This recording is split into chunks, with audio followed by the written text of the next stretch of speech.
সিরিয়ার মধ্য দিয়ে সামরিক সরঞ্জাম সরবরাহের পথ বন্ধ হওয়ার কথা জানালেন লেবাননের সশস্ত্র গোষ্ঠী হিজবুল্লাহর প্রধান নাঈম কাশেম। সিরিয়ার প্রেসিডেন্ট বাশার আল আসাদের পতনের পর প্রথম প্রকাশ্যে এমন মন্তব্য করলেন হিজবুল্লাহ প্রধান।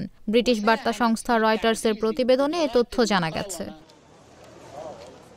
আসাদ সরকারের পতনের পর গত শনিবার প্রথম জনগণের উদ্দেশ্যে টেলিভিশনে ভাষণ দেন নাঈম কাশেম। তিনি বলেন, সিরিয়ার মধ্য দিয়ে আমাদের সামরিক সরঞ্জাম সরবরাহের পথ বন্ধ হয়ে গেছে। এখন এই অবস্থার সঙ্গে মানিয়ে নিতে হবে। নাঈম কাশেম আরও বলেন, সামনে কোনো নতুন সরকার আসতে পারে সিরিয়ায়, তখন এই রাস্তা আবার স্বাভাবিক হয়ে যেতে পারে। তাছাড়া আমরা কোনো বিকল্প রুট খোঁজ করতে পারি। সিরিয়ার নতুন শাসক গোষ্ঠী ইসরায়েলকে শত্রু হিসেবে বিবেচনা করবে, তাদের সঙ্গে সম্পর্ক স্বাভাবিক করবে না বলে যোগ করেন তিনি।